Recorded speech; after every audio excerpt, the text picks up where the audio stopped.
Hey guys, welcome to my channel and today we are going to learn a further part of our chapter. हमने अभी तक की first part में ये देखा था कि मैन जो है उसने बहुत सारे इन्वेंशंस किए और उसमें से सबसे ज़्यादा इम्पॉर्टेंट इन्वेंशन जो था वो मनी का है, जो आज मॉडर्न इकोनॉमी में अपने फाइनेंशियल लाइफ में बहुत इम्पॉर्टेंट है. Then we have learned about barter system. Barter system में हमने देखा था कि जो गुड्स के लिए गुड्स एक्सचेंज किए जाते हैं उसे बार्टर सिस्टम बोलते हैं. फिर हमने देखा डिफ़िकल्टीज़ इन बार्टर सिस्टम, जहाँ पे हमने फर्स्ट पॉइंट देखा था problem of double coincidence of wants, जहाँ दो इंडिविजुअल्स की वॉन्ट्स कोइंसाइड नहीं होती. Lack of common measure of value में हमने देखा था कि हम दो कमोडिटीज़ के वैल्यू को कंपेयर नहीं कर सकते थे. Difficulties in storage of goods में हमने ये देखा, दो पॉइंट देखे थे, perishable nature and then lack of space. Heavy और बल्कि गुड्स को स्टोर करने में स्पेस कम पड़ जाती थी एंड पेरिशेबल नेचर मतलब जो जल्दी ख़राब हो जाते हैं उन्हें भी स्टोर करने में बहुत सारी दिक्कतें आती थी. इंडिविजिबिलिटी ऑफ सर्टन गुड्स में हमने देखा कि बहुत सारे ऐसे गुड्स हैं जो डिवाइड नहीं हो सकते पार्ट्स में, जैसे हाउस, एनिमल्स, ये है तो वो एक्सचेंज में काम नहीं आते थे. Problem of making deferred payments में हमने ये देखा कि जैसे पेरिशेबल कमोडिटीज़ होते हैं जो जल्दी ख़राब हो जाते हैं, वही कमोडिटीज़ हम वैसी ही कंडीशन में फ्यूचर में रीपे नहीं कर सकते. सो ये मेन 5 प्रॉब्लम्स हमने देखे थे. Then we have learned about 2 definitions given by professor Crowther and second one given by professor Walker. Professor Walker ने बहुत अजीब सी डेफिनेशन दे रखी है. Money is what money does, money वो है जो मनी करता है. And professor Crowther has given the definition like money is anything that is generally acceptable as a means of exchange and at the same time act as a measure and store of value, जो generally acceptable भी है और आज वो it acts as a means of exchange. फिर हमने ये point देखा था इवोल्यूशन ऑफ मनी, कैसे कैसे डेवलपमेंट्स होती गई सिविलाइजेशन में. नीड ऑफ टाइम मतलब जैसे टाइम आगे बढ़ता गया, ज़रूरतें आगे बढ़ती गई, वैसे वैसे नए नए टाइप के मनी आते गए.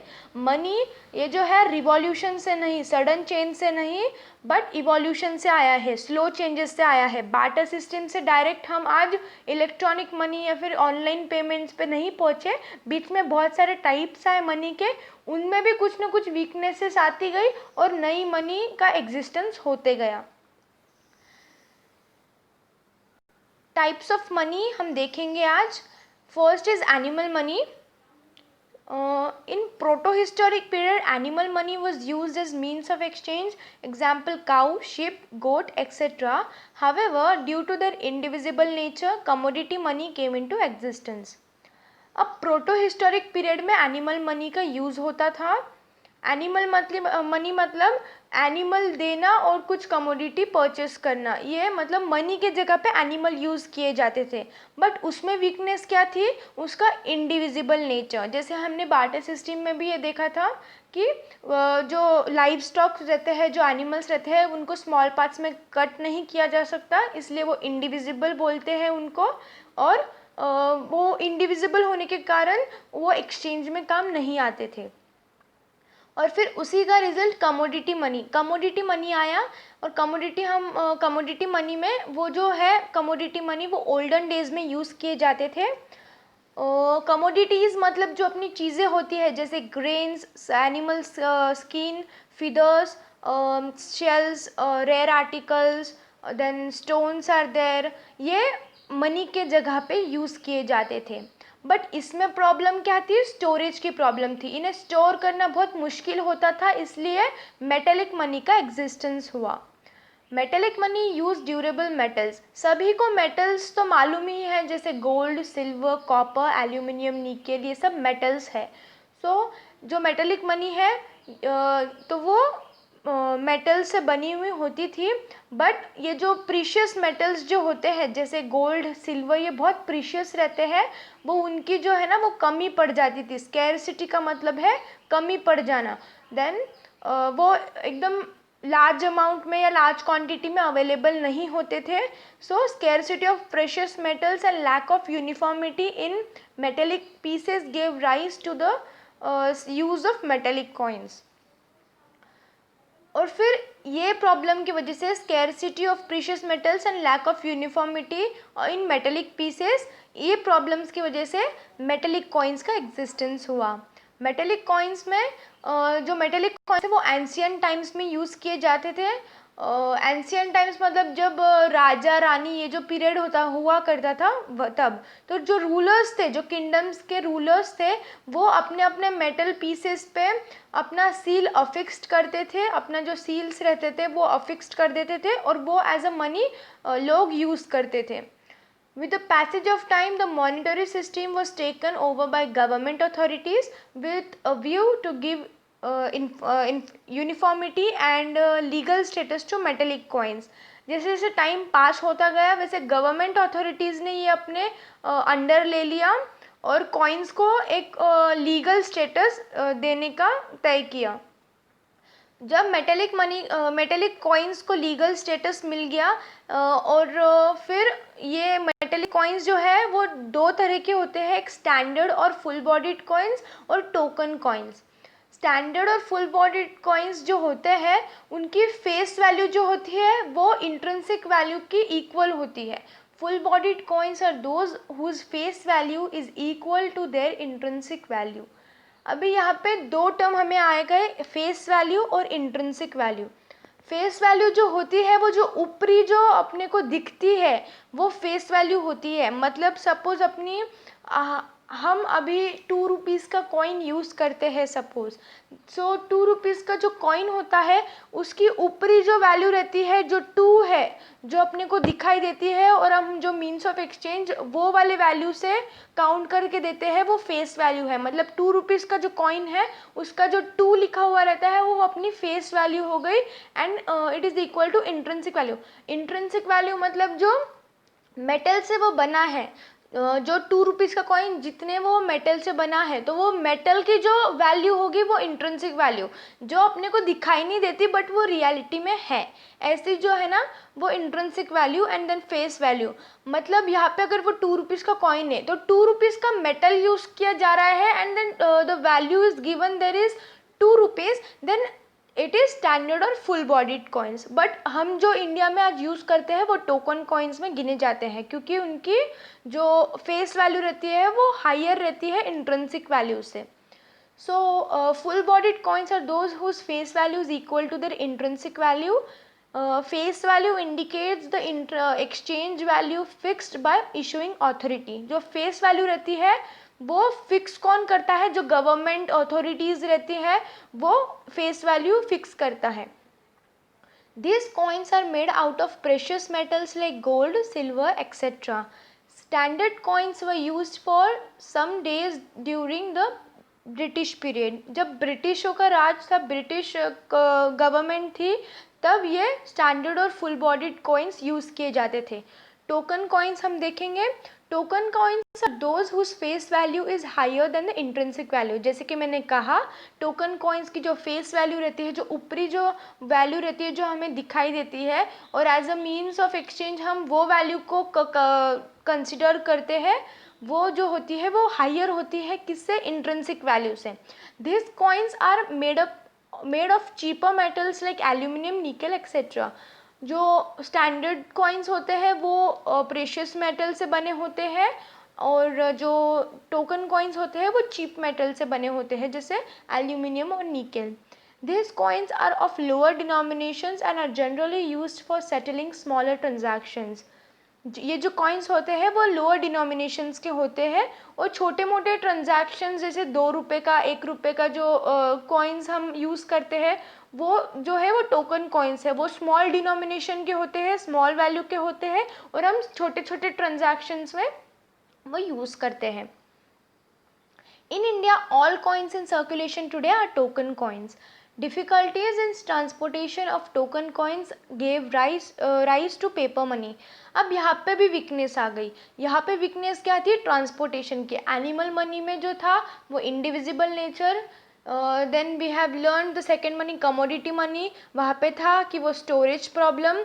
मेटेलिक मनी में हमें देखा कि प्रीशियस मेटल्स की कमी पड़ती थी एंड देन यहाँ पे जो मेटेलिक कॉइन्स थे वहाँ पे ट्रांसपोर्टेशन की प्रॉब्लम थी। फिर उसने पेपर मनी का एग्जिस्टेंस हुआ, पेपर मनी का एग्जिस्टेंस हुआ।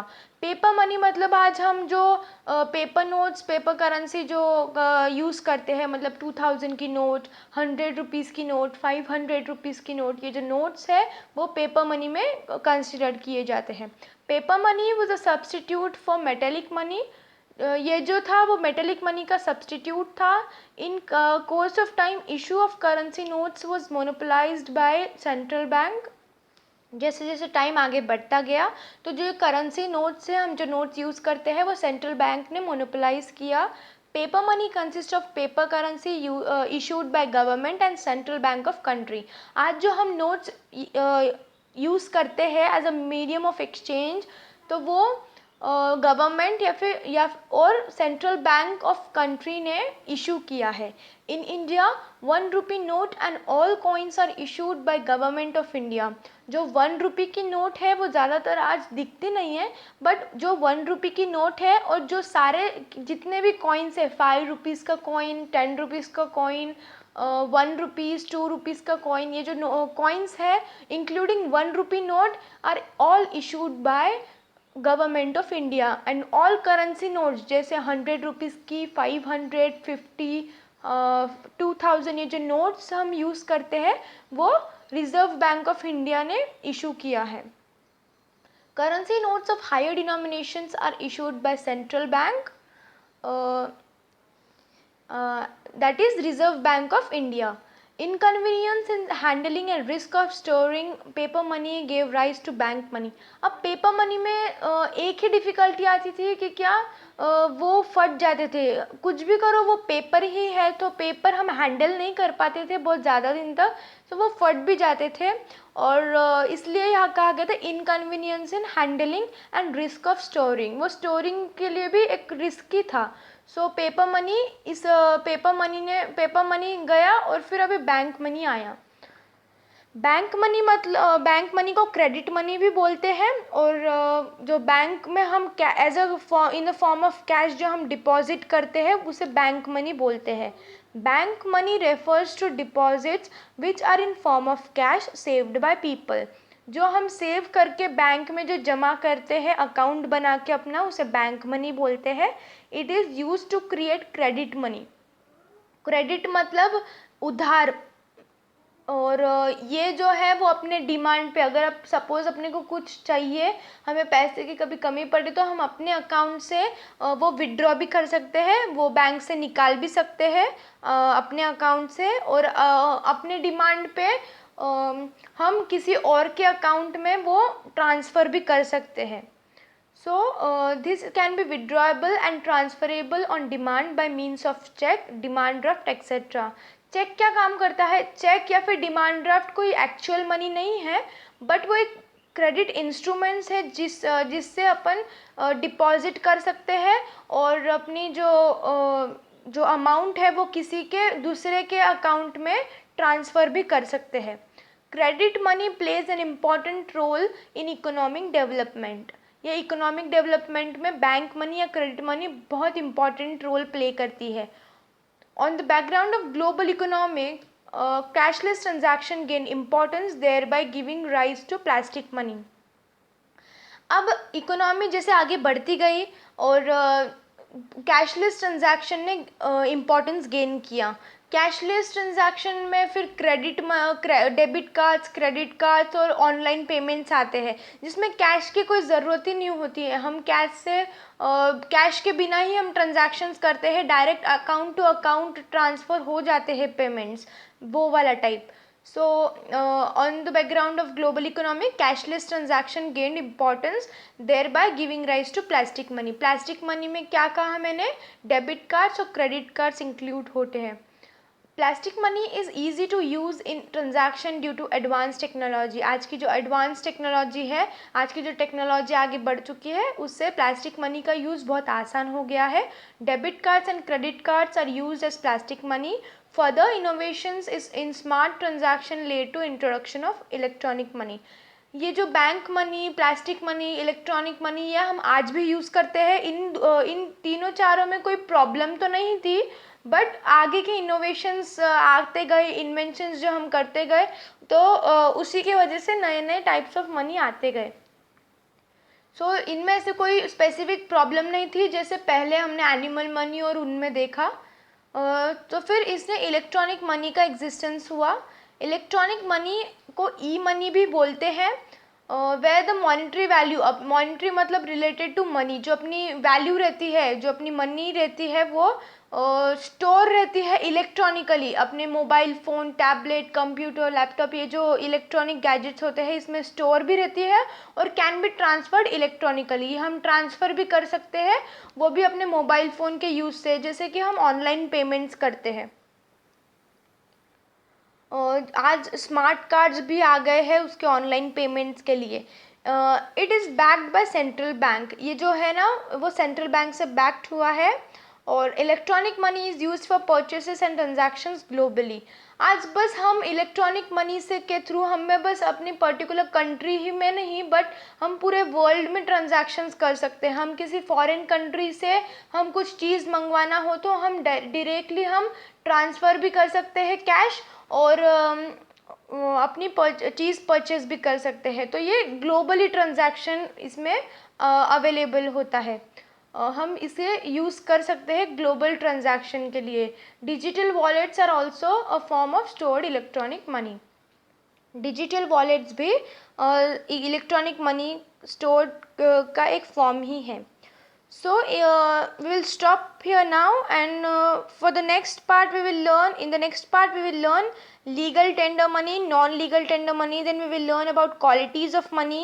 आज हम मनी का तो मनी यूज़ हर जगह करते हैं, पर किसी बहुत सारे जन को उसकी क्वालिटीज़ नहीं मालूम होती है, तो हम क्वालिटीज़ पढ़ेंगे, फंक्शंस ऑफ मनी पढ़ेंगे, क्या वह फंक्शंस करता है, प्राइमरी फंक्शन है, सेकेंडरी फंक्शन है, कॉन्टिंजेंट फंक्शन है। Then we will learn, it is a small concept but it is very important concept, that is black money. And then we will और बाद में हम एक्सरसाइज को देखेंगे। So till now bye, but attend my third part, then we will learn about further part of our chapter. Thank you. And if you have any doubts, please ask me in comment section. I will surely give you the answers of those questions.